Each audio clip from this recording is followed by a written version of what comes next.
gravar, até é bom que se tiver algum errinho na chamada ali, eu até verifico aqui os nomes, né? Mas que bom que vocês estão conseguindo entrar, a gente fica bem feliz de vocês estarem estudando nessa sexta-feira chuvosa, fria, né? Que todo mundo poderia estar nas cobertinhas, mas se bem que online você pode até fazer a aula debaixo das cobertinhas na cama, né? Porque é possível. Só não garanto que é um método muito bom de aprendizagem, porque daí você não vai estar com um caderninho anotando esse tipo de coisa, né? Principalmente hoje que a gente vai conversar sobre algumas continhas e tal, mas vai ser bom a gente retomar tudo também, tá? Então, alguns fundamentos para os cálculos na química. Primeiro, eu queria falar sobre essa imagem aqui, que eu vou compartilhar depois lá no grupo, tá? Que são 7 sites confiáveis para as pesquisas acadêmicas. O primeiro ali é o Cielo, o Insights Direct, o periódico da CAPES, a Biblioteca de Teses e Dissertações, a Open Library, o Microsoft Academic, o Google Acadêmico também são sites bons para vocês fazerem as pesquisas acadêmicas, tá? Porque ele direciona meio que direto assim para os artigos científicos, artigos que são revisados por pares, e daí é uma confiança a mais que aquele conhecimento que vocês estão lendo, pelo menos já foi revisto por pelo menos uns 2 especialistas na área, né? Só deixa eu ver, já estou no modo de apresentação, né? Se parar de passar os slides, vocês me avisam, tá, gente? Anda acontecendo bastante isso, principalmente no Google, não sei porquê.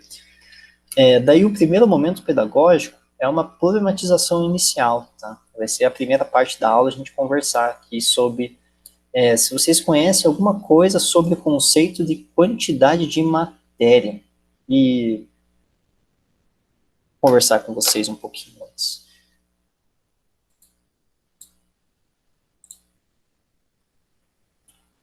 Qual que é a percepção que vocês têm, assim, antes de começar a aula, só para eu saber sobre quantidade de matéria?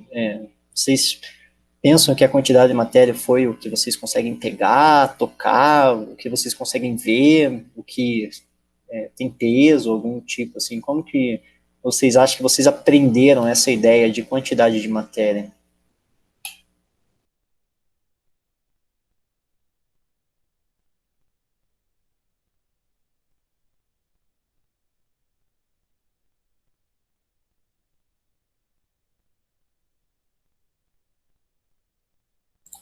Vocês também podem escrever no chat, tá, gente? Às vezes não tem o microfone, daí é só colocar no chat ali também, qualquer coisa. Que eu volto aqui, vejo tudo, vejo vocês, tá? Bem, mas quantidade de matéria, eu imagino que vocês todos vão começam a ter contato assim com matéria, né, desde criança, né, desde aquelas primeiras percepções, assim, vocês pegando objetos, vocês fazendo a contagem de objetos, ou aprendendo frações, por exemplo, a partir de, de uma barra de chocolate, sabe? Quando a gente aprendeu na infância, assim mesmo, né? Eu imagino que seja mais ou menos isso. Daí, sobre a segunda pergunta ali, a segunda pergunta é como que acontece a evolução em um determinado estilo de pensamento. Ou seja, como que vocês vão melhorando essa percepção do entendimento de vocês sobre a matéria. Isso também passa pela escola, né? A escola é um local importante para a gente compreender melhor sobre o que é a matéria, não só vocês pegarem ali como quando a gente estava na infância, tudo, mas a gente também compreender sobre aquilo, compreender também alguns cálculos sobre aquilo. Aí a próxima pergunta é se existem descobertas científicas, tá? E eu não vou negar que existem alguns momentos que, que acidentalmente ocorreu algum tipo de inovação científica, assim, muito rápido, ou que ele percebeu algo diferente no trabalho dele, e a partir desse algo diferente ele foi investigar mais, né? Mas aqui na disciplina de Química, a ideia é que até o final do semestre vocês consigam desconstruir essa ideia de descobertas científicas, tá? Que nada é descoberto assim a partir de um insight científico e a partir do nada, né? Por exemplo, de um sonho repentino. Não que não existam certos momentos que isso ocorre na prática científica, mas na maior parte do tempo, a prática científica envolve estudo, envolve fundamentação teórica, então até para você analisar o elemento repentino que você tem nos seus experimentos, é importante que você já tenha uma internalização da fundamentação teórica bem efetiva, assim, nas suas concepções, tá? A gente não consegue perceber esse tipo de descoberta, assim, a partir de simples insights científicos, tá? E o objetivo é a gente perceber a necessidade de um novo conhecimento, da gente também aprimorar o nosso conhecimento sobre esse conceito de quantidade de matéria. Primeiro, então, a gente conversa falando sobre o que foi o positivismo, que é uma corrente epistemológica que começou a partir ali mais ou menos de 1600, então é bem, bem antigo já, né?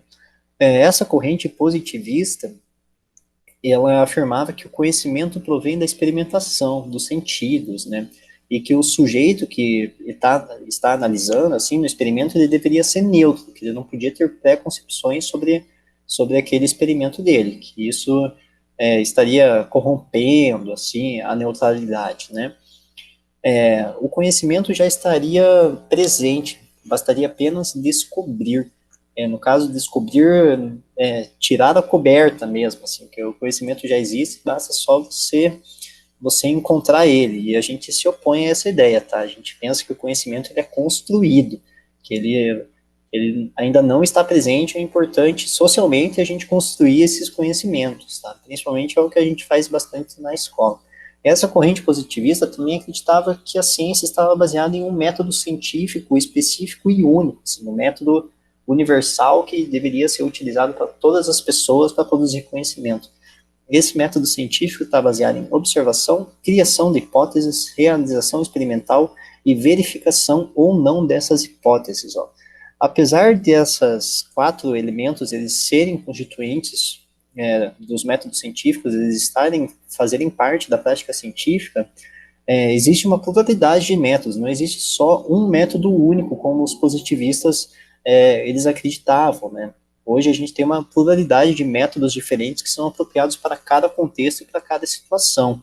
Então, numa pesquisa científica, a gente precisa envolver mais elementos do que só apenas esses daqui que estão indicados pelos positivistas.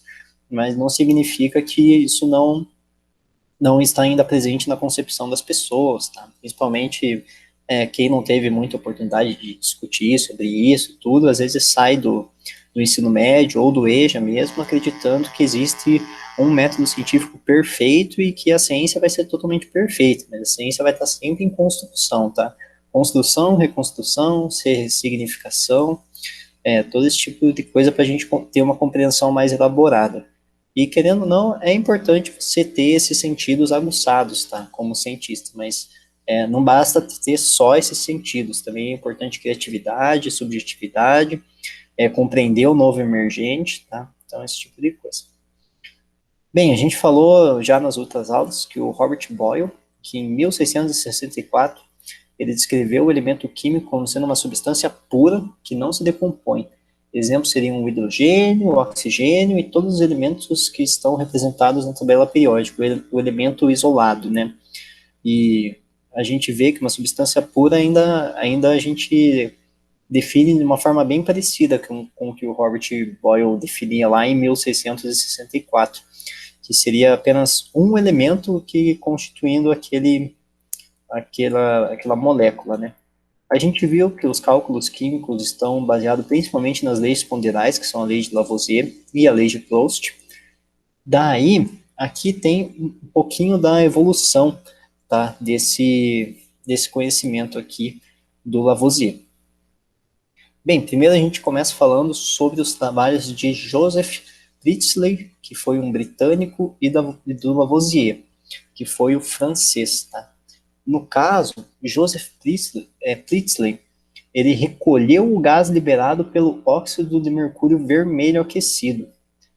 Exemplo, durante 2 anos, o Priestley buscou identificar esse gás. Então, olha só como é que a pesquisa científica ela não é feita assim de uma forma repentina, né? O Priestley precisou ficar trabalhando 2 anos para conseguir entender o que era esse óxido de mercúrio vermelho aquecido. Então, em 1774, ele reportou que o gás produzido era óxido nitroso. E em 1775 foi quando ele conseguiu caracterizar esse gás como um ar comum, só que com pouco flogisto. Vocês sabem o que é a teoria do flogisto? Vocês já ouviram falar nessa palavra?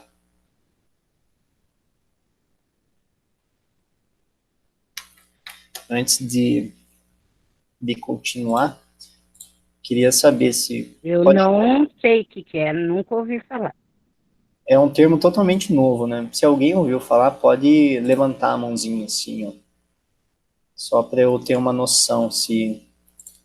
Mas como a Maria Sioninha falou que ouviram falar, ó, a Denise já ouviu falar sobre a teoria do flogístico. O que você ouviu falar sobre a teoria do flogístico, Denise?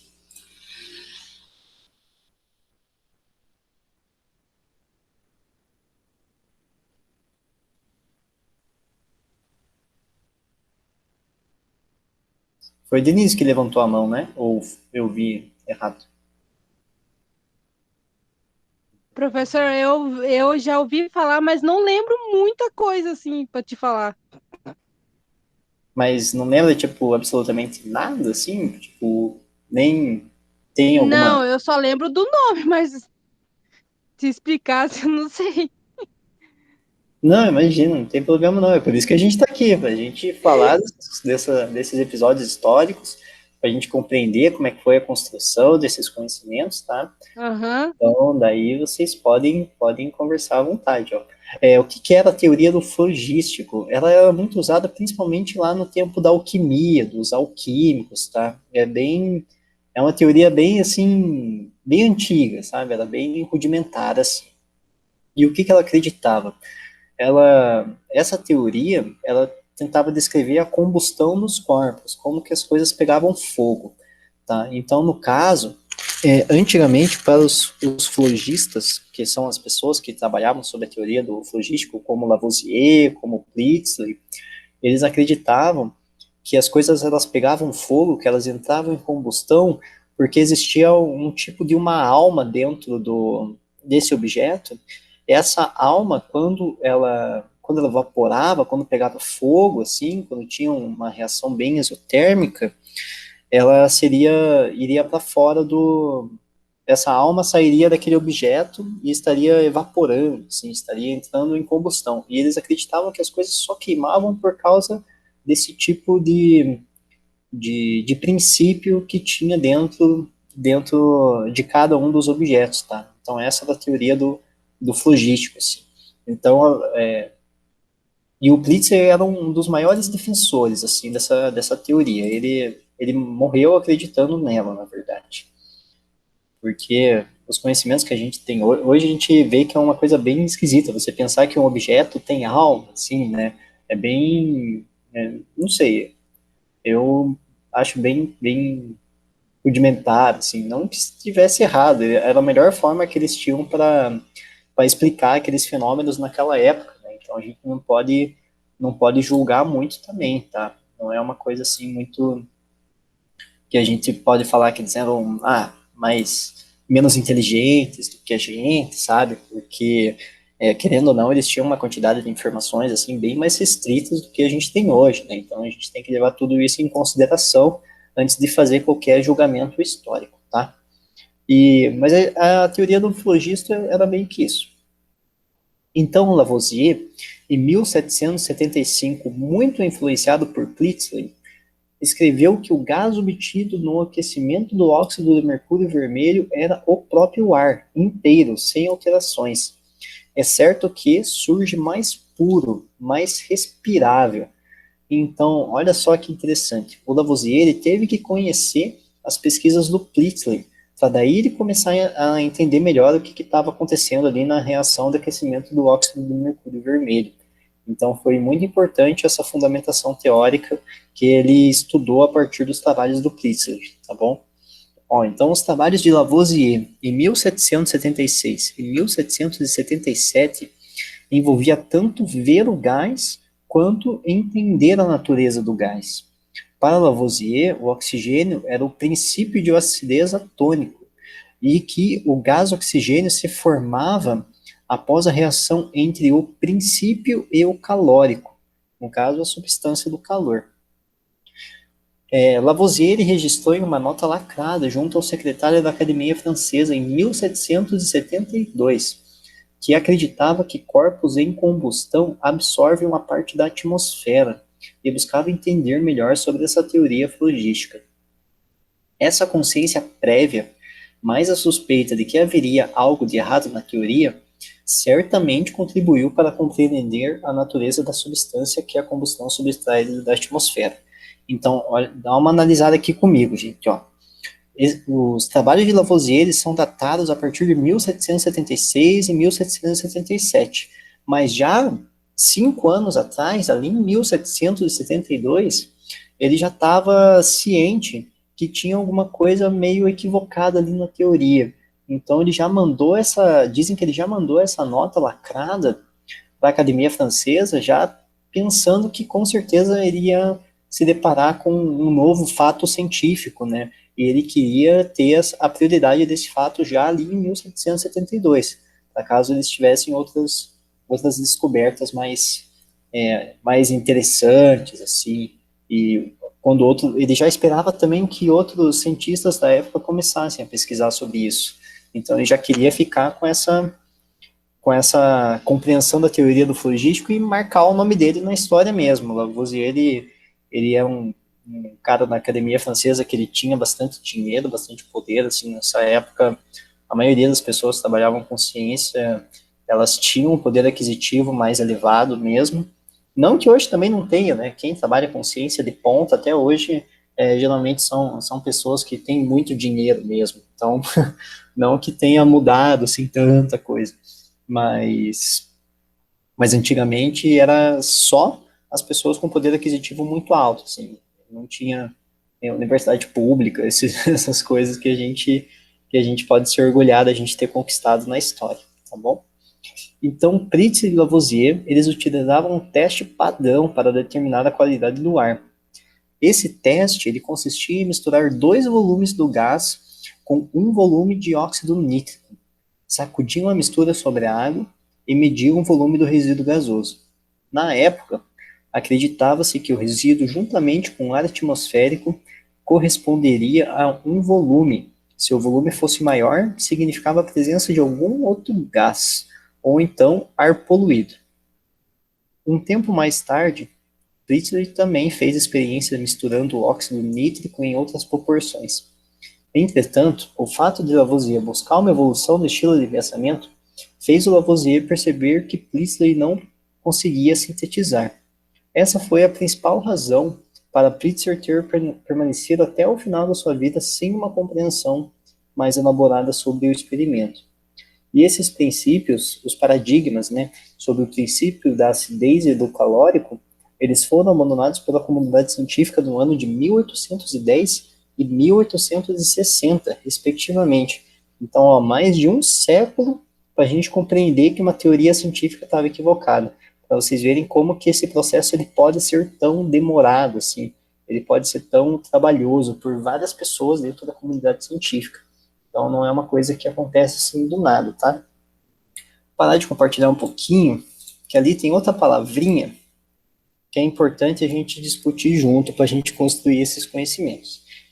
Vocês já ouviram falar o que é paradigma? Vocês sabem o que é essa palavra, paradigma? Já ouvi a palavra, mas não sei. Uhum. Não, já ouvindo a palavra, já tem ali uma pequena familiaridade, né? Então, daí a gente pode construir aqui um entendimento mais elaborado a gente. O que é um paradigma, tá? O paradigma, ele pode ser entendido também mais ou menos como um estilo de pensamento compartilhado, tá bom? Essa que é uma ideia. O cara que escreveu sobre paradigma é o Thomas Kuhn. Ele escreveu um livro, A Estrutura das Revoluções Científicas. Esse livro ele é super conhecido assim, na área da história da ciência, é um dos mais importantes assim, na área da história da ciência. E esse cara, o Thomas Kuhn, ele se baseou nos trabalhos do Ludwig Fleck. esse Ludwig Fleck, ele é um judeu polonês, ele fugiu da Segunda Guerra, ele tem uma história bem bacana, e a gente vai fazer um trabalhinho sobre esses autores, assim, que vocês vão apresentar, né? Daí a gente vai conversar sobre eles e tudo mais. E, então, o Thomas Kuhn, ele pegou essa noção de paradigma a partir do Ludwig Fleck. E ele escreveu que um paradigma é uma estrutura tão firme de conhecimentos, são conhecimentos assim que são compartilhados por toda a comunidade, que eles se tornam verdade pelaquela determinada comunidade científica. E ele é mais voltado principalmente para a comunidade científica mesmo. Tá? Então, quando a gente fala que é um conhecimento paradigmático, é um conhecimento que ele já está bem descrito na literatura, que ele já está bem fundamentado, que outros cientistas já estudaram profundamente aquele paradigma, já fizeram a maioria dos testes possíveis, todo esse tipo de coisa, tá? Já andaram bastante no aprofundamento da teoria. E é isso, tá bom? É meio que uma verdade compartilhada por todos. Isso é um paradigma, tá bom? Deixa eu voltar a compartilhar minha tela. Para a gente voltar para os slides.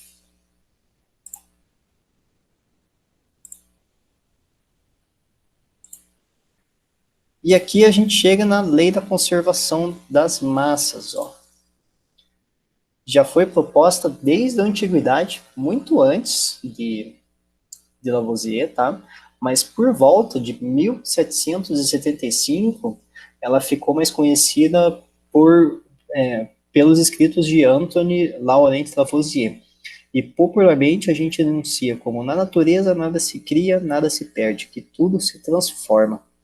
Então olha só que bacana que tem aqui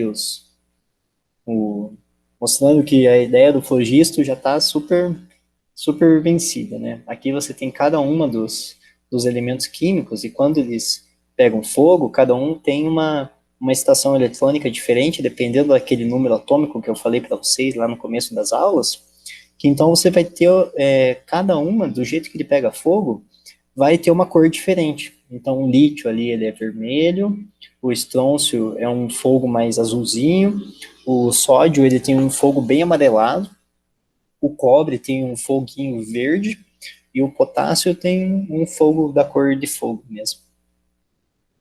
Mas essas diferenças das cores só acontecem por causa dos elétrons e dos átomos que constituem cada um desses elementos, tá bom? E a lei da conservação das massas, ó. Em um sistema fechado, com mercúrio e oxigênio, o qual, antes de ser submetido ao aquecimento, ele teve sua massa determinada também após o aquecimento.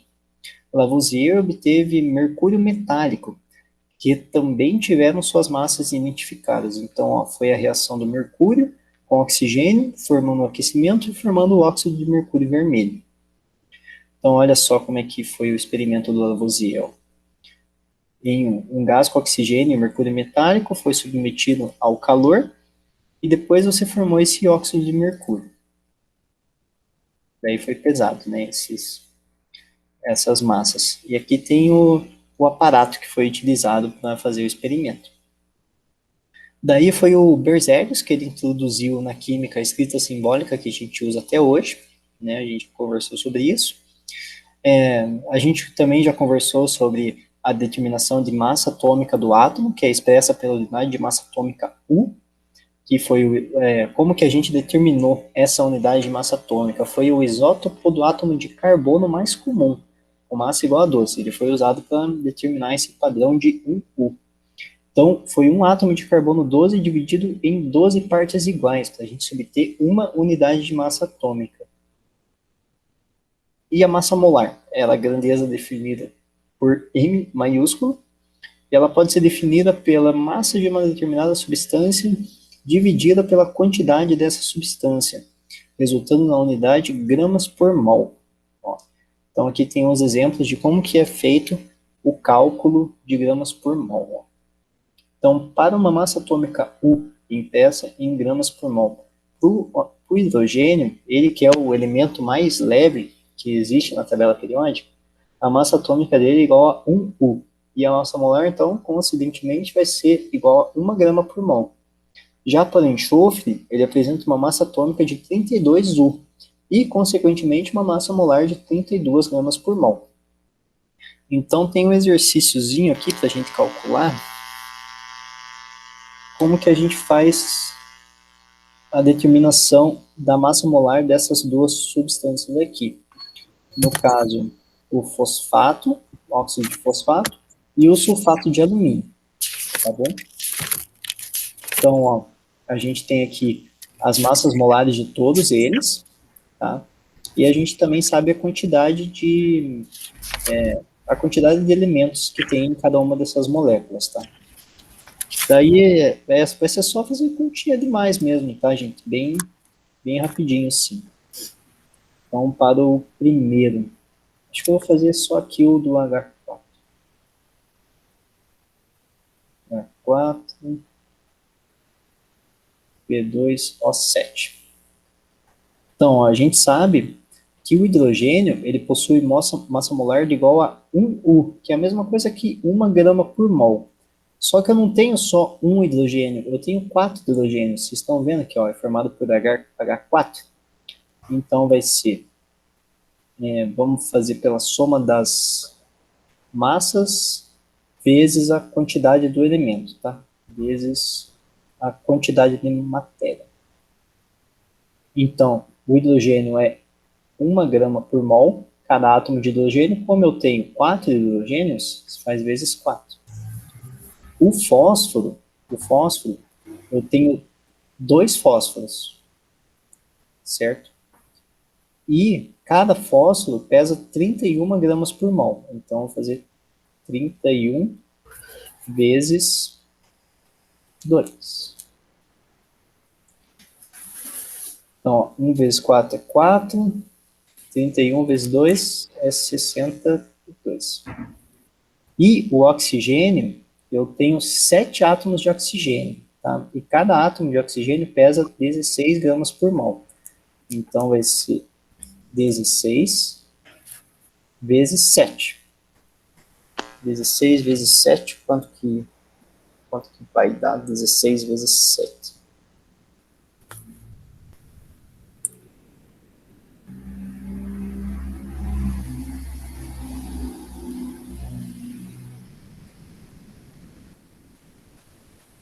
Dezesseis vezes 7 dá 112, né, gente?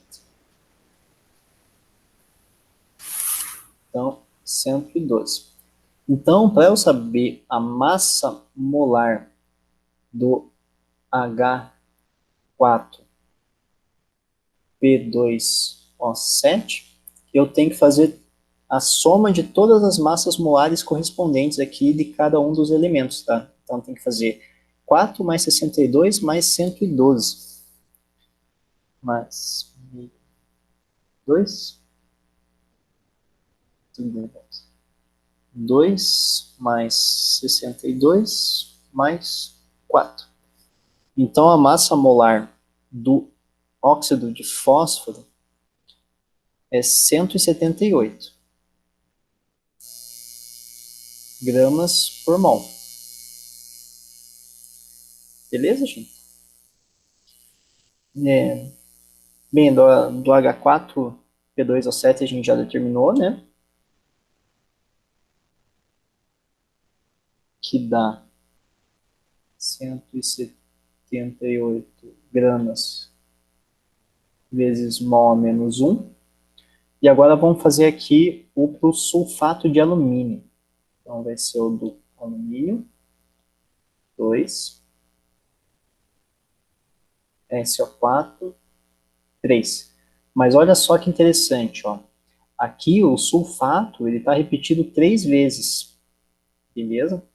Então, como ele está repetido 3 vezes, quando está entre parênteses aqui, você tem que fazer vezes cada um dos elementos. Então, tem que fazer o do enxofre vezes 3. Quando não tem nada aqui, significa que é 1, tá, pessoal? E o 4 vezes o 3. Tá bom? Porque você tem, como está entre parênteses, vezes 3, você vai ter, então, 3 átomos de enxofre e 12 átomos de oxigênio nessa molécula, tá? Então, daí é só fazer normal mesmo. Então, vamos ver a massa molar do alumínio. O alumínio tem 2 elementos de alumínio nessa molécula. Cada alumínio pesa 27 gramas por mol. Então, vai ser 27 vezes 2. Isso daqui vai dar 54. Já o enxofre, ó, você tem que fazer o enxofre. Cada enxofre, vamos deixar esse 3, então. Cada enxofre tem 32 gramas por mol. E daí você faz, então, vezes a quantidade de enxofre, que são 3. Isso dá 96.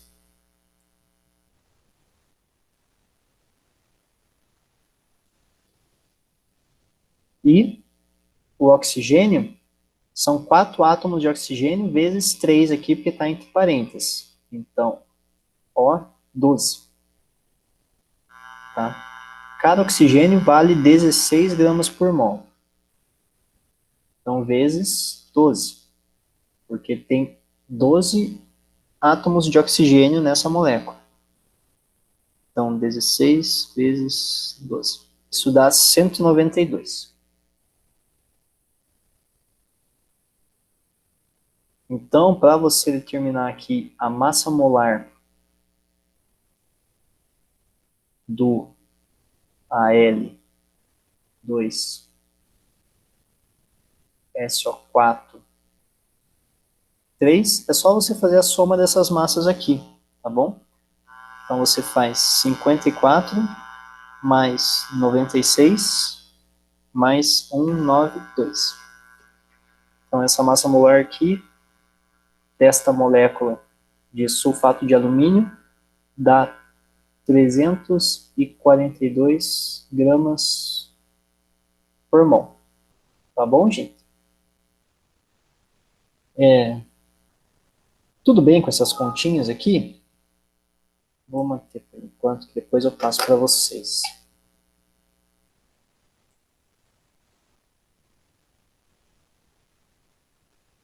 E aí, gente, tá ficando claro que por enquanto é só fazer continha de mais, ver ali quantos átomos tem de cada elemento, bem direitinho assim mesmo, tá? É porque misturam os conceitos químicos, né? Daí fica um pouco mais abstrato, mas é importante vocês imaginarem. Vocês entenderam que ali quando tem o parênteses, vocês têm que multiplicar daí todos os átomos pelo número que está fora do parênteses? Sim. Sim. Gente, ó, qualquer coisa, se precisar ir com mais calma, vocês vão falando aí, tá? Então, mas maravilha que vocês estão conseguindo participar direitinho. E vamos indo assim, com bastante calma, porque esses conhecimentos aqui, eles vão se manter meio que para sempre, tá? Sério, até o final da disciplina, a gente vai ter que saber calcular a massa molar, tá bom? E então a gente chega no nosso segundo momento pedagógico, que é tentar relacionar o assunto dos cálculos estequiométricos. Eu, como professor, vou tentar orientar esses conhecimentos necessários, né, para a gente entender melhor essas definições científicas e que elas façam mais sentido para a nossa vida, tá? Então, o que a lei da conservação das massas dizia? Que uma reação química feita em um recipiente fechado, a soma das massas dos reagentes é igual à soma das massas dos produtos. Vocês acreditam nessa lei da conservação das massas? Vocês acham que ela está certa? Ou, no caso, perfeitamente certa? Pode ser que sim, pode ser que não.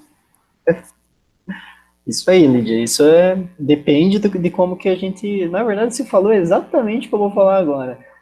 Depende das condições que a gente estiver trabalhando, tá bom? Geralmente, um recipiente totalmente fechado e perfeito, isso daí vai acontecer mesmo.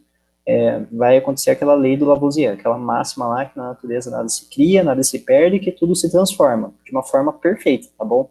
Mas na vida real, toda reação que a gente for fazer, todo tipo de reação que a gente for trabalhar em laboratório, que a gente for trabalhar em qualquer lugar que a gente faça, a gente não vai ter essas reações de uma forma totalmente perfeita, tá bom? A gente vai ter ali algumas perdas durante o caminho, não vai ter uma eficiência totalmente de 100%, tá? Até num ciclo, né, se não for um ciclo totalmente fechado e perfeito, você vai ter algumas perdas de energia para o sistema, tá? Mesmo o mais ideal de todos, assim, tem algum tipo de perda do sistema, tá bom? Mas na maioria dos problemas que a gente faz, aqui na química do EJA, e também na química em geral, assim, na química mundial mesmo, a gente coloca que as contas podem fazer, você pode fazer as contas considerando um sistema fechado, porque daí você não tem que levar em consideração essas perdas pequenininhas que você tem do processo. Você pode fingir que você vai ter um resultado totalmente perfeito, totalmente ideal, tá? O que não é verdade. Na vida real, a gente sempre vai ter alguma perda de energia ali. Então, por exemplo, mas a soma das massas, ela vai continuar sendo próxima, tá? Essas perdas não são, assim, tão absurdas para vocês terem tanto problema, assim. Então, o que que a gente vai ter, ó? Digamos que a gente tem um sistema perfeito.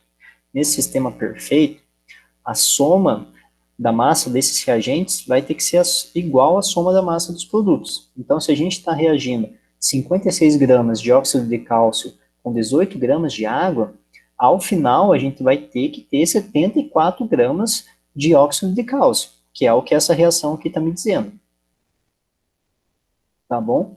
Entretanto, se eu considerar que é a vida real, que não é um sistema perfeitamente fechado, que não é um sistema totalmente, que é um sistema que realmente existe na vida real, provavelmente você vai ter essa massa final aqui igual a 73,988, alguma coisa assim, tá bom? Vai ter uma pequena perda, assim, durante a reação química. Ainda mais dependendo, e cada reação vai ter uma eficiência, uma eficácia diferente, tá?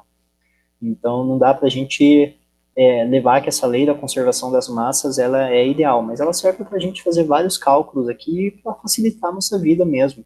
Ele considera um sistema mais ideal, né? Voltando a falar sobre o Proust.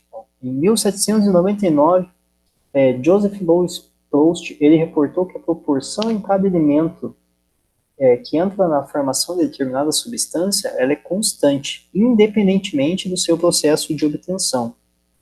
Então, o que que acontece? Ó, se você tem aqui a decomposição da água em hidrogênio molecular e oxigênio, vai ter que respeitar a mesma proporção. Então, se eu tinha 9 gramas de água no começo, eu vou ter, então, 1 grama de hidrogênio e 8 gramas de oxigênio.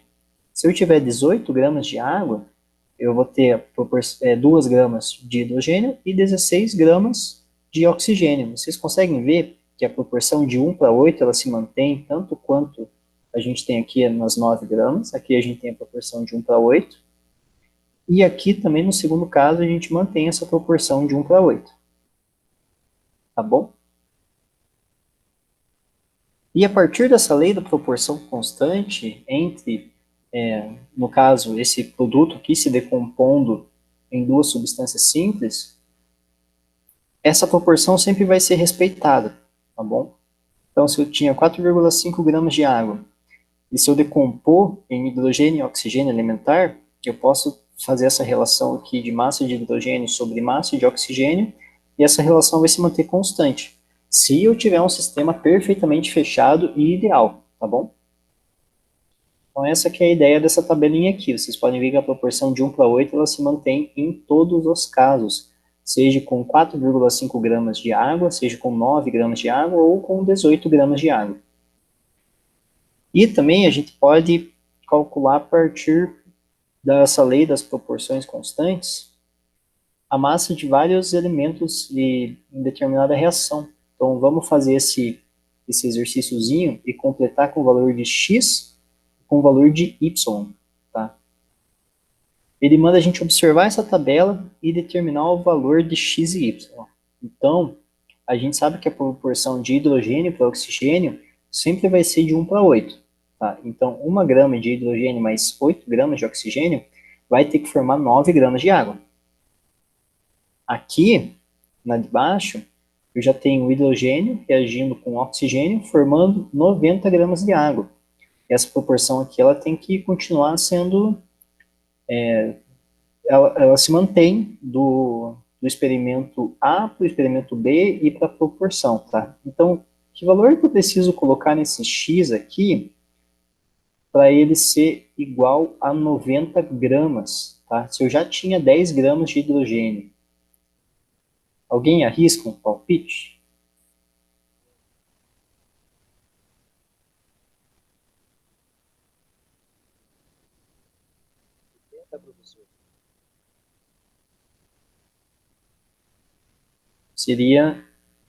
Seria fazer 90 menos 10, tá bom? Porque é o que falta para completar os 90 gramas. Tem que somar e vai ter que dar esse valor aqui, tá? De água. Então, esse 80? X é perfeito. Então, esse X é igual a 80. Isso aí. Aqui no caso de baixo é a mesma coisa. Ó. Qual o valor de Y que eu preciso para que isso seja igual a 45 graus? Se eu já tenho 40 gramas de oxigênio. Vai ser 5 gramas. Certo? Porque a lei da proporção constante me define que a quantidade do produto tem que ser igual à quantidade de massa dos reagentes. Tá? Então, a soma que tem ali antes da seta tem que ser igual à soma que tem depois da seta. Então, ó, x igual a 80 gramas e y igual a 5 gramas. Ó, caiu aqui o meu. Desculpa, gente. Fez uma interferência bem grande aí, é porque caiu aqui meu microfone. Tá desculpado. Foi sem querer, gente. Desculpa se alguém tiver de fone de ouvido, principalmente, que às vezes dá um chiado bem forte, assim, eu bati aqui sem querer. Ó, daí tem aqui a atividade 1, que tem a ver com o que a gente estudou sobre o Lavoisier. Ó. Aqui tem a obra que o Lavoisier publicou. Lavoisier, na sua obra, é francês, né? Então vou ter que dar uma lidinha em francês. Traité élémentaire de chimie, publicado em 1789, ele afirma que a proporção entre as massas de oxigênio e hidrogênio que entram na composição de 100 partes de água seria 85 por 15. Mas hoje a gente sabe que essa proporção não respeita aqui essa 85 por 15, tá bom? A gente tem uma outra proporção. E quanto que é essa proporção? Então vamos fazer aqui. Peraí que alguém mandou uma mensagem no chat. Professor, desculpa te incomodar, é que a minha internet tá caindo e tá muito ruim. Ah, pode ser a minha também. A minha também é meio... Às vezes não funciona lá muito bem. Na escola é melhor, porque tem o cabo, né? No cabo daí a internet não cai tanto. Pô, Denise, mas é uma pena mesmo. Eu não tô conseguindo te acompanhar, daí fica travando, sabe? Se vai falando, vai travando. Você vai falando, vai travando. Nossa, fica tão ruim estudar assim, né? Fica. Fica bem ruim mesmo, eu sei. Ó, se tiver muito impossível, assim, se tiver muito ruim, daí você não tem problema não. Eu já fiz a tua presença aqui e tal. Só depois Uhum. dar uma retomada nos slides, Daí né? você manda os vídeos pra mim, já que você tá aparecendo aí pra gravar no Whats pra mim, por favor, pra eu Com não certeza, perder. com certeza. Vou aproveitar que a gente está gravando. Daí, se continuar muito ruim assim, daí você vê o vídeo ali para você não ser prejudicado, tá bom? Aham. Você não perder a disciplina nem nada, tá? É Então só pode pra ficar. avisar mesmo que tá, eu saí, daí eu voltei de novo. Nossa, pior que às vezes não dá nem para ouvir, né? Porque fica travando tanto que você E perde acho que por ali causa dessa várias. chuva também. Ai, que ódio. Nossa, é muito ruim mesmo, né? Eu sei como é que é. Então, se continuar nessa instabilidade assim muito pesada, Uhum. daí pode descansar, tá? Depois eu compartilho o vídeo contigo, você Tá bom, professor, assiste muito outro obrigada. dia. Imagina. Mas Então, qualquer coisa, a gente continua aqui no que você precisar, tá? Tá bom, O então. negócio da internet, esse que é o problema, às vezes atrapalha, né? Nem sempre as Uhum. tecnologias ajudam a gente, né? E a gente tem que usar na forma que vai ajudar a gente, tá, pessoal? Sim. Então não se sintam se precisar sair, se estiver muito complicado, daí pode sair sim, tá? Não tem problema. Ó, então vamos lá, gente. A gente precisa entender essa proporção aqui, como que a gente calcula, tá? Então, como que a gente vai calcular essa proporção? Vale mais a pena a gente arredondar para 100, né? Porque ele pede essa proporção em 100, tá bom? Então, a gente sabe que a fórmula da água é H2O. Isso a gente aprendeu lá desde a da primeira aula nossa. Então, o hidrogênio ele tem um peso molecular de 2, mais o oxigênio é 16. Tá? Isso vai dar 100. Nossa, não, isso dá 18. Foi mal, gente. Viajei forte aqui. Eu tenho que fazer o cálculo para 100. Desculpa, tá? Então, a gente tem que 1 mol de H2O vai equivaler a 18 gramas por mol. Mas eu quero saber da proporção com 100 gramas.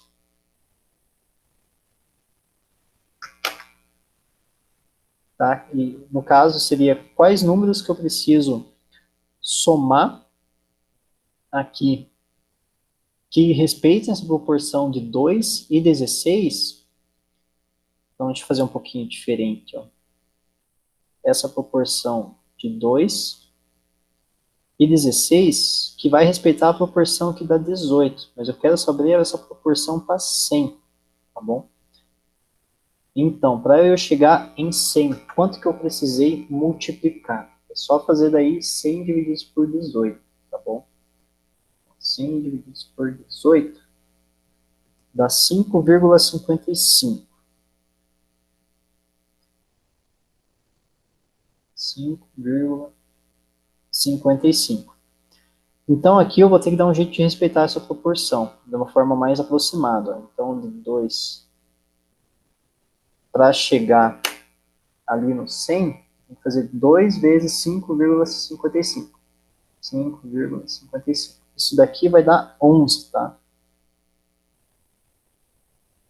Isso dá 11,11. E o 16 também eu multiplico vezes 5,55. Vezes 16. Isso dá 88,8. Mas não tem essa opção aqui nas minhas respostas de 11 e 88,8, tá bom? Então eu vou ter que achar uma resposta que tenha a proporção mais aproximada que tem aqui. O mais próximo vai ser 89,11, certo? Da proporção. Então a resposta aqui é a letra E. A ideia é que vocês pensem sobre o problema, tá? Consigam entender ele de uma forma mais orgânica, assim, tá bom? Não necessariamente vocês precisam fazer do jeito que eu fiz. Também é possível fazer desse jeito aqui, ó, que a resolução me propõe, que é até um pouquinho mais fácil do que eu falei, ó. Ó, a água é formada por 2 átomos de hidrogênio mais um átomo de oxigênio. Tá? Isso vai formar o H2O. Aí você tem aqui a massa do átomo de hidrogênio e a massa do átomo de oxigênio, formando 18. Mas eu quero saber para 100, porque o problema me pergunta na proporção para 100. Tá? Então daí você multiplica em x. Você multiplica 2 vezes 100 divididos por 18. Vamos ver quanto que dá. 2 vezes 100 divididos por 18. Ah, mas continua dando 11,11. E daí 16 vezes 100 divididos por 18.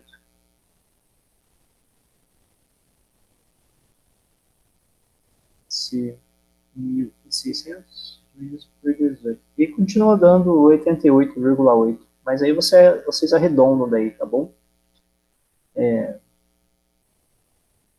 Certo, gente? Essa questãozinha aqui, o problema foram os númerozinhos meio quebrados. Geralmente os números eles são mais bonitinhos, assim, para vocês fazerem a continha na mão, sabe? Mas esses números estão meio quebradinhos, não sei porquê.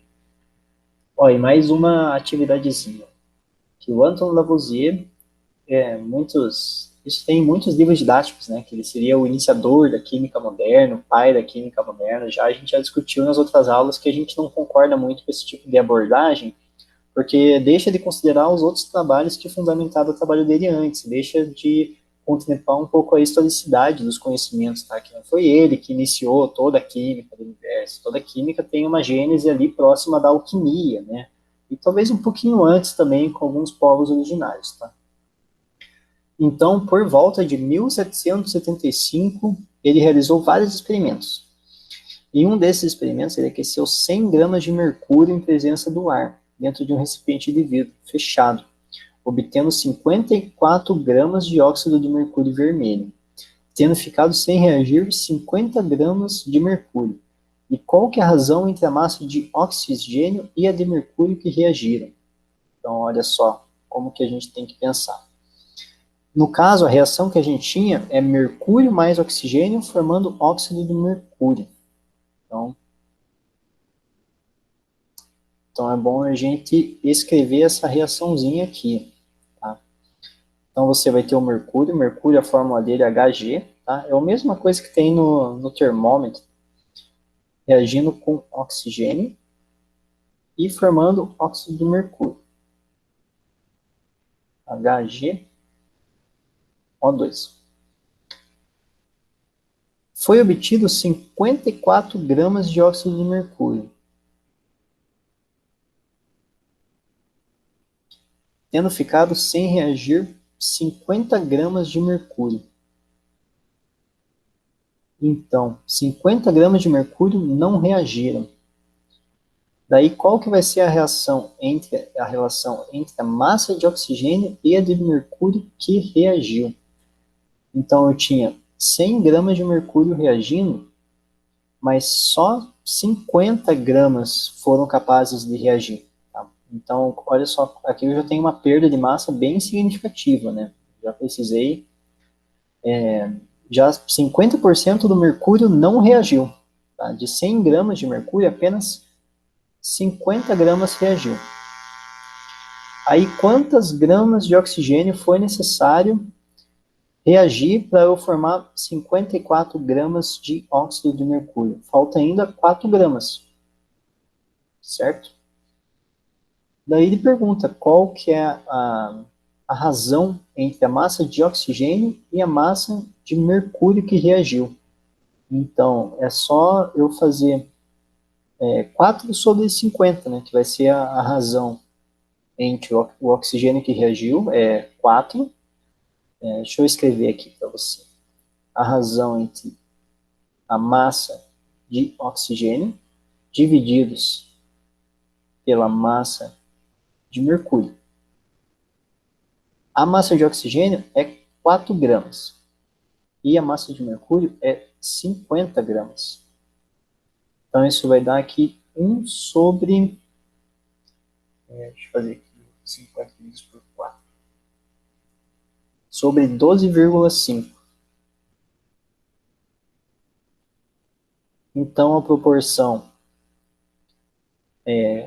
massa de oxigênio e de mercúrio vai ser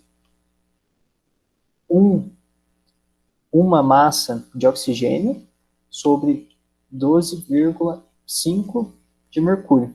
Então, vamos ver se ele faz a mesma coisa. Ó. Faz a mesma coisinha, 4 sobre 50. Isso dá, ou então 0,08. E agora, olha só esse outro probleminha aqui. Também envolve reações químicas, tá? Probleminha da FUVEST. Os pratos A e B em uma balança foram equilibrados com um pedaço de papel em cada prato e o outro tem malha de aço, tá? e a combustão apenas e foi realizada a combustão apenas no material do prato A. Esse procedimento foi repetido com palha de aço em lugar do papel. Após cada combustão, o que a gente vai observar com essas reações com oxigênio? Tá bom? Ó, então aqui a gente tem o papel reagindo, e aqui a gente tem a palha de aço. A palha de aço, vocês sabem que a composição dela tem ferro. Tá? E o papel e o ferro, eles estão reagindo com o oxigênio. Está ocorrendo uma combustão aqui, ó. Foi efetuada a combustão, tá bom? E o que vai formar quando eu queimar papel? Vai formar cinzas, gás carbônico e também água, certo? Porque toda combustão, no final, toda reação com oxigênio sempre vai formar gás carbônico e água, tá, gente? Se acostumem com essa ideia, porque é uma coisinha que eu vou pedir para vocês decorarem agora, para ficar mais fácil para todos os casos que vocês verem que está tendo uma combustão, tá? Então, toda combustão completa... Água? vai formar água, tá bom? Toda combustão vai formar CO2 e água. Toda combustão completa, perfeitamente completa, vai acabar formando CO2 e água. Só que essa água vai estar no formato de vapor, tá? Por isso que a gente não vê que forma água, né? Que a gente só pensa que forma água quando tem um líquido, né? Mas essa água vai estar no formato de vapor, tá bom? Tá, agora entendi. Tá bom? Mas sempre vai formar água na forma de vapor. E quando eu queimo o ferro, também forma CO2 e água, né? Boa parte vai formar CO2 e água. Mas eu formo principalmente óxido de ferro. E o óxido de ferro tem essa fórmula aqui, Fe2O3. Tá bom? E esse óxido de ferro, ele é mais pesado do que o ferro sozinho. Vocês conseguem perceber, ó, porque ele já tem 2 átomos de ferro, que já é bastante coisa, né? Já é o dobro de ferro. E ele também tem essa quantidade de oxigênio que foi adicionada a partir da reação química com O2. Toda combustão é uma reação com O2, tá? É a reação com O2 gasoso. Tá bom, gente? Então, nessa reação com O2, você vai formar Fe2O3. Enquanto aqui, você forma umas cinzas, né? Mais gás carbônico, CO2, gasoso, mais água no formato de vapor. Então, a única coisa que vai pesar aqui vai ser as cinzas, certo? E aqui na palha de aço, você vai ter essa palha aqui, que foi queimada, foi a palha A, só foi feita a combustão no prato A, tá bom? Então, daí você vai ter aqui o Fe2O3, tá bom? Então, o que vai acontecer, ó? Vocês conseguem ver que esse papel aqui vai ficar mais levinho? Enquanto essa palha de aço aqui vai ficar mais pesada? Todo mundo consegue observar isso? Sim, professor. Porque vai virar cinza? Isso, porque vai virar cinza e vai se perder bastante material que vai virar CO2 e água, então vai ficar mais leve. Tá? E como o ferro reagiu ali com oxigênio, ele vai formar uma coisa que é bem diferente dessa palha de aço, vai formar um óxido de ferro, e então vai ficar mais pesado. Então, o primeiro prato A ali, ele fica mais leve, e o segundo prato, o segundo prato A, ele vai ficar mais pesado. Então, o que vai acontecer? Ó? Como esse prato aqui vai ficar mais leve, ele vai lá para cima, né? Enquanto esse B aqui vai para baixo.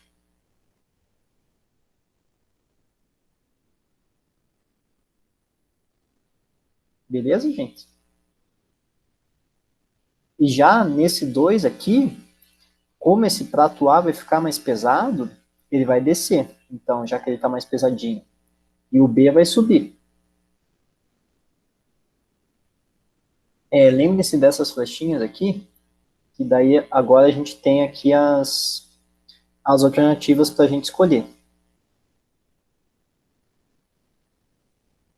Qual alternativa que vocês escolheriam? Ó, A e B no mesmo nível? A e B no mesmo nível?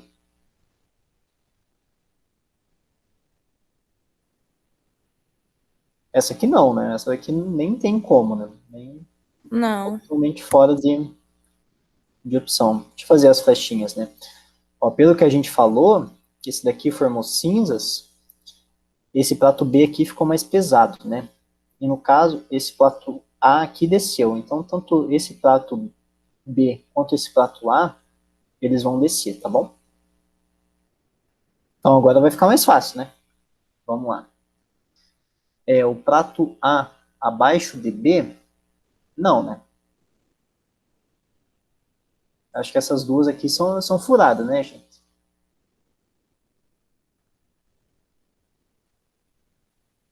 Todos vocês concordam que essa daqui é furada? Sim. Sim. Então, esse A acima de B, daí a gente já concorda, né? A acima de, tanto a D quanto a E tem o A acima de B. Então, esse daqui tá certinho. E daí, o A acima de B, ou o A abaixo de B, vai ser essa daqui que tá furada, né? O A acima de B tá furado. O A abaixo de B tá certo. Então, eu marcaria aqui a letra E. Vocês também marcariam a letra E? Depois de tudo que a Sim. gente conversou? É A acima de B. Uhum. Maravilha, gente. Ó, vamos ver se a gente está certo. Olha só, o papel mais oxigênio formando cinzas mais CO2 mais água. E a formação do Fe2O3, que é o óxido de ferro. Aí, a formação dessas cinzas, é que as cinzas são bem levinhas, assim, mas tem bastante divergência, assim, na literatura qual que é a composição das cinzas, né? O que a gente sabe é que podem ter na composição óxidos, carbonatos e bicarbonatos e sulfatos. Os óxidos podem ser formados a partir ali desses óxidos que tem, mas no papel, principalmente, você vai ter uma mistura, assim, de óxidos, carbonatos e bicarbonatos e sulfatos, dependendo do tipo do papel, tá?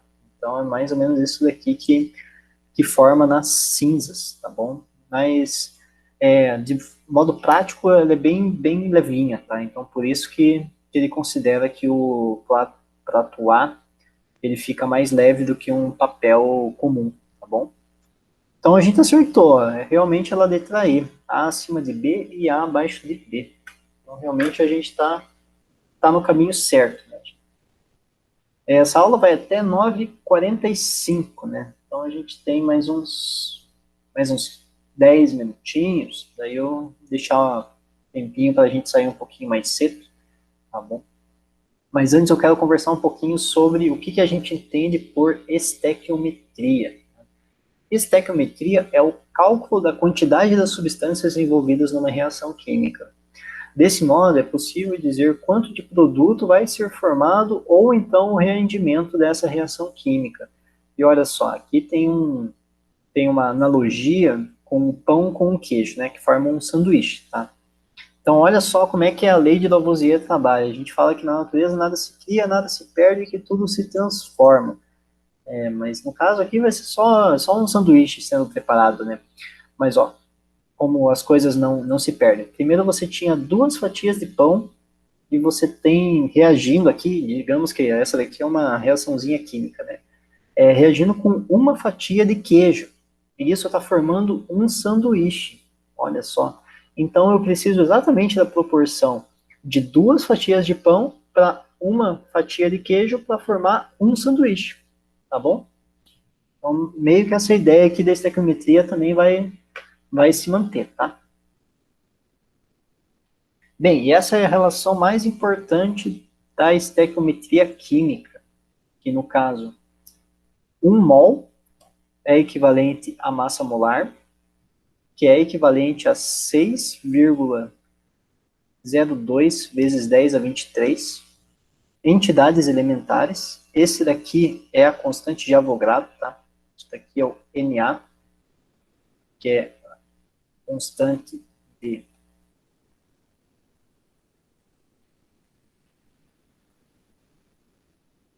de Avogadro. E também tem uma relação de volume, tá? Então, esse daqui é o volume na CNTP. CNTP é condição normal de temperatura e pressão, tá bom? Existe uma condição normal de temperatura e pressão que ela é dita como ideal, assim, que é dita como perfeita. E ela vai ter, então, 22,4 litros, quando a gente quiser passar essa massa molar para litros. Então, a partir dessa relação aqui, ó, digamos que eu tenho 1 mol de H2O. Eu consigo descobrir a massa molar e a quantidade de entidades elementares que existem nesse 1 mol de H2O, só sabendo que eu tenho 1 mol de H2O. Esse 1 mol de H2O significa que eu tenho 18 gramas vezes mol a menos 1 de H2O. E nessas de gramas, por estar por mols, eu sei que eu tenho 6,02 vezes 10 a 23 entidades elementares de H2O, ou pode ser átomos, tá? Que a gente chama essas entidades elementares de átomos. Átomos de H2O. E esse 1 mol de água, se eu tenho exatamente 1 mol de água, eu vou ter 18 gramas vezes centímetro a menos 3, tá? Não, no caso é 100 gramas, é só 18 centímetros cúbicos de água mesmo, tá bom? Aqui não tenho gramas. Quer dizer que eu tenho 18 centímetros cúbicos de água. Por quê? Porque a densidade da água é igual a 1, tá? Como a densidade da água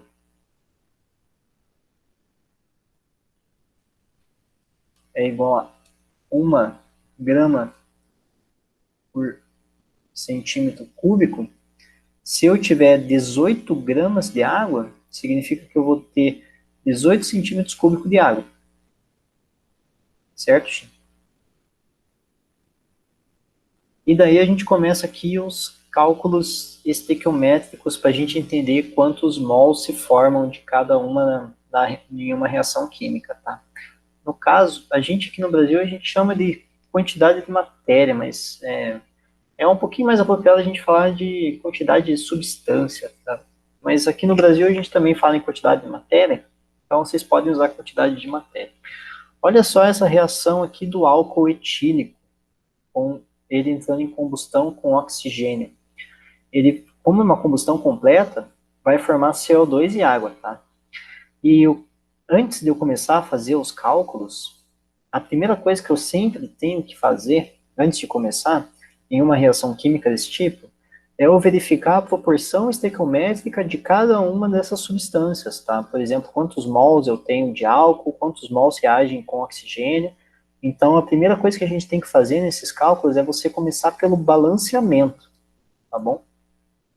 Então, ó, sempre antes de começar a resolver qualquer cálculo químico, deve ser verificado o balanceamento.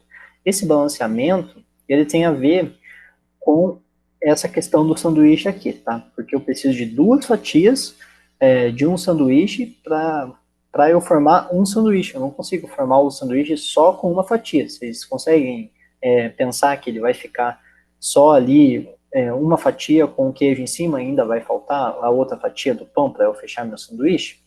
Aqui é a mesma coisa. Se eu tiver reagindo uma quantidade de oxigênio e de carbono antes da seta, eu preciso ter a mesma quantidade de carbono e oxigênio depois da seta. Eu não posso ter deficiência desses elementos aqui, tá? É por isso que existe o cálculo estequiométrico. Mas para ajudar a gente a fazer esse balanceamento, tem alguns passos didáticos que a gente pode passar, que com o tempo vai ficando mais prático para vocês, tá? Mas é importante treinar, assim, e a gente vai ficar treinando em várias aulas, tá? Não tem problema não, gente. A gente vai fazendo isso daqui bem com calma. Então, os passos que propostos aqui é verificar o balanceamento, ó. Aqui, só pela quantidade de carbono, eu já consigo ver que não está balanceado. E vocês logo vão conseguir ver também esse tipo de coisa. A primeira coisa que eu quero falar para vocês, ó, quando não tem nada escrito, quando não tem aqui a quantidade de átomos, significa que tem só um, tá? Então, como não tem nada escrito aqui nesse carbono, significa que o coeficiente é 1, tá bom? E isso vocês têm que saber aqui direto. Aqui no oxigênio também, ó, como não tem nada, significa que é 1, e esse na H2O também. Quando não tem nada, significa que é só um átomo de água. É isso aí, gente. Vão falando aí, se vocês estão acompanhando, se vocês estão prestando atenção, qualquer dificuldade, a gente está aqui para ajudar, tá? Primeiro, verificar o balanceamento. A primeira coisa que eu verifico, ó, é que essa quantidade de carbono aqui não está batendo com essa quantidade de carbono. Antes da seta, antes dessa setinha aqui, eu tenho 2 átomos de carbono. E depois da seta, eu tenho só um átomo de carbono. E isso não pode ficar desse jeito, tá bom? A gente não pode deixar isso acontecer. A gente vai ter que balancear essa reação. Senão, todos os cálculos que eu fizer serão inúteis se eu não balancear a reação, tá bom? É bom deixar um espacinho para você escrever os coeficientes estequiométricos, tá? Informação e a pergunta, ver o que a pergunta quer, ó. Eu me pergunto qual a quantidade de álcool etílico. O álcool etílico é o C2H6O, que deve reagir para fornecer 12 mols de gás carbônico, que tem que reagir para fornecer 12 mols de CO2, tá bom? Aí preencher o espaço com as unidades correspondentes e resolver uma regrinha de 3, tá? Essas questõezinhas, assim, quando são muito diretas, a gente vai resolver tudo em regra de 3. Só que, para eu fazer esse balanceamento, eu não posso começar do nada, tá? Exige um pouco que a gente conheça os elementos da tabela periódica. A gente vai conhecer mais a fundo fazendo essas reações aqui, para ficar mais prático. E tem uma sequência, que ela é uma sequência meio que infalível, assim, para fazer os balanceamentos. É uma sequência que o nome dela é macho, tá? Então, o que se faz? Já escreve o macho, assim, na folhinha de vocês, porque tem que respeitar essa sequência aqui de balanceamento para ele dar certo. Senão a gente pode ter bastante problemas. O que significa essa sequência do macho? Significa que você tem que começar a partir dos metais. Depois, você faz o balanceamento dos ametais, que são os não metais, tá bom? E, por final, depois que você fez o balanceamento dos metais e dos ametais, você faz o balanceamento do carbono,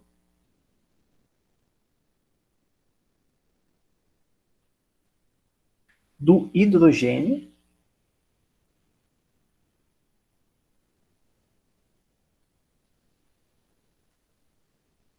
e do oxigênio.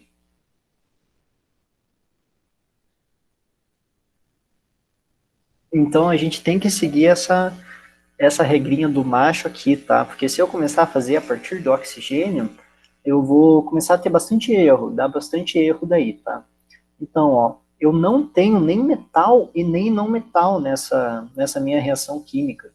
Não que o carbono e o oxigênio eles são ametais, né? Só que eles já estão aqui, eles já são os 3 últimos aqui na regrinha do macho. Então, eu tenho que começar por quem vem antes. Eu não tenho nem metais e nem ametais. Então, o próximo é o carbono. Então, eu tenho que começar balanceando a partir do carbono, ó. Aqui, antes da seta, eu tenho 2 carbonos. Então, que número que eu preciso multiplicar esse 1 para que eu continue tendo um equilíbrio na minha reação, né? Que eu consiga balancear essa reação. Eu preciso multiplicar por 2. Então, o coeficiente estequiométrico aqui no gás carbônico vai ser igual a 2. Tá? Esse número que vem antes aqui a gente chama de coeficiente estequiométrico. Tá bom, gente? E depois, agora eu já balanceei os carbonos. Já está tudo certo. Eu tenho 2 carbonos antes da seta e 2 carbonos depois da seta. Como eu já finalizei aqui o carbono, eu vou dar uma riscadinha nele. Agora eu preciso balancear o hidrogênio. Tá? Aqui, antes da seta, eu tenho 6 hidrogênios. Então, quantos hidrogênios que eu preciso ter depois da seta? Eu também preciso ter 6 hidrogênios. E para eu chegar em 6 hidrogênios, qual o número que eu preciso multiplicar por essa molécula aqui para eu ter 6 hidrogênios? Eu tenho que multiplicar esse 2 aqui vezes 3. Então, vai ser 3 vezes 2. Maravilha, gente. Ó.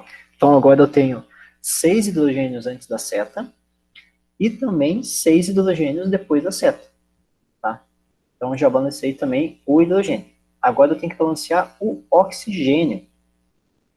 Aqui, eu já tenho 2 vezes 2, já tenho 4 oxigênios, mais 3 oxigênios que tem aqui, porque é 3 vezes 1, né? Então, 4 mais 3 dá 7. Então, eu preciso ter 7 oxigênios antes da seta. Eu já tenho um aqui, que vem do álcool. Então, eu preciso colocar um 3 aqui para eu ter 7 oxigênios antes da seta. Porque 3 vezes 2 é 6, mais 1, então eu tenho aqui 7 oxigênios. E aqui também eu tenho 7 oxigênios. Então o balanceamento fica assim. Então olha só o balanceamento. Pena que ele já veio com a respostinha aqui, eu queria fazer com vocês, né? A respostinha. Mas olha só, como é que a gente faz esse tipo de questão. Eita, não é para ir ainda não. Parece que ele tá passando sozinho.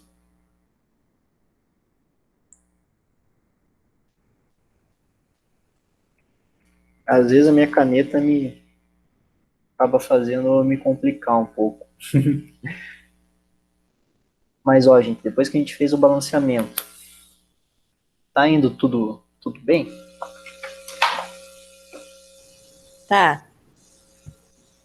Só pra mim agora que não tá tão bem, porque a minha canetinha meio que decidiu parar de funcionar. Mas ó, vê se vocês conseguem observar todo o balanceamento aí, ó. A gente tem 1 mol de álcool etílico, ele precisa reagir com 3 mols de gás oxigênio para formar então 2 mols de gás carbônico e 3 mols de água. Todas essas informações eu sei só a partir dessa linha aqui que tem nessa reação química, tá?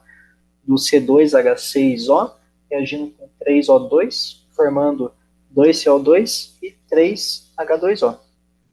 Então, ó, só pela reação vocês podem ver daí que 1 mol de álcool etílico, aqui quando não tem nada é 1, tá, gente?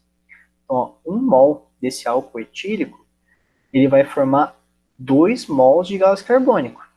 Então, você pode fazer uma regra de 3. Ó. Isso vai ser respeitado sempre por causa desses princípios que a gente falou, da lei de Lavoisier, da lei de Proust, das proporções constantes, dessas leis aí que esses caras formularam lá em 1700. Então, a gente está estudando com base numa teoria lá de 1700, tá bom? Então, ó, 1 mol de álcool etílico vai formar 2 mols de CO2. E ele pergunta a quantidade de álcool etílico que deve reagir para fornecer 12 mols de gás carbônico. Essa proporção sempre vai ter que ser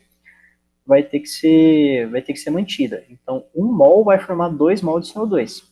Só que eu não quero só 2 mols de CO2, eu quero 12 mols de gás carbônico. Então, daí, do outro lado aqui vai ser X. Então, o X vai ser igual a 6 mols de álcool etílico. Então, eu vou precisar de 6 mols de álcool etílico para, então, formar 12 mols de gás carbônico. Porque a proporção de 1 para 2 continua sendo mantida. Depois eu vou mandar esses slides para vocês, tá? Vou até manter aqui as alterações que a gente está fazendo junto, para depois ficar facinho para vocês estudarem, tá bom? Ah, não vou fechar agora, não. Tá bom. Tá bom, gente? Como é que vocês estão? Estão muito cansados? Não, professor, de boa. Tá sossegado?